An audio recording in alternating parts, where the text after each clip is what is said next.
We're all called as followers of Jesus to love our neighbors. My neighbors are prostitutes and drug addicts and drug dealers and members of Mexican mafia. My name is Kelly Green and I work in Boys Town. Don't tell my mom. Boys Town is set up by the Mexican government. It's a walled-in red light district. It's home to about 200 to 300 men, women, and children living and working inside the walls.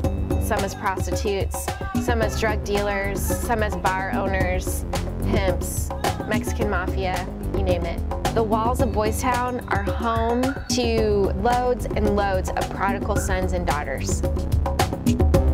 There's one opening that serves as the entrance and the exit. One way in, one way out. You find uniformed Mexican police officers that take your money when you go in. But really, who runs Boys Town is the Mexican mafia. Soy la jefa. I sold everything that didn't fit in my car and found myself driving to the border of Mexico to somehow try to love the men and women of Boys Town. Boys Town is completely enclosed in walls, and it's been that way for 150 years. It's been torn down, rebuilt, patched up, and it's very symbolic of the walls that enclose the hearts of the men and women. I didn't have any great, brilliant strategies on how to reach Boys Town. I moved down here, didn't know anyone, didn't know what to do. I knew that I could pray, so I began to prayer walk around Boys Town. For 15 months, all I did was pray, and I felt like a bit of a failure. My prayers were like, God, do you hear this time? Because I still don't know the names or stories of anyone who lives inside those walls. 15 months, nothing but praying. I felt crazy.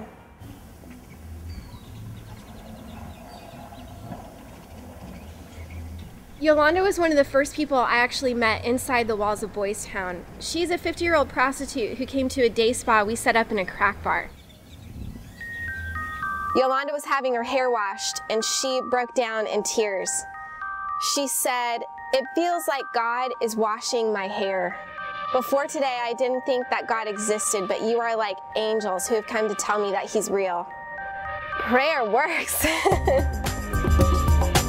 My calling is to follow Jesus, and He found the broken ones and the forgotten ones.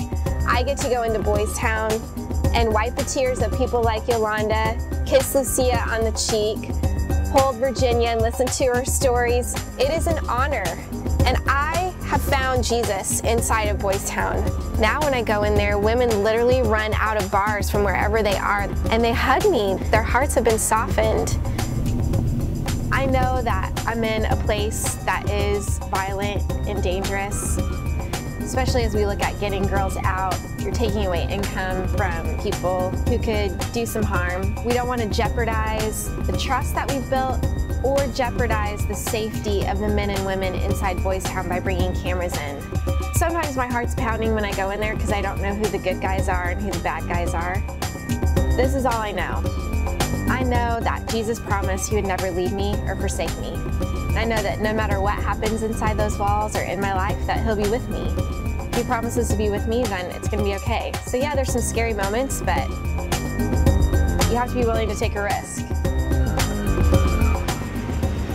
My dream for Boys Town is to see women who used to be prostitutes and men who used to be drug dealers and drug addicts give out of their stories of redemption.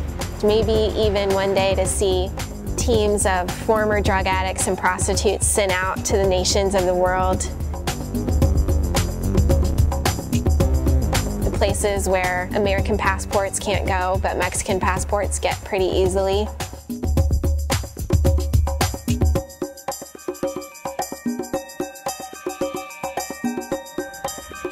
That's my hope for Boys Town.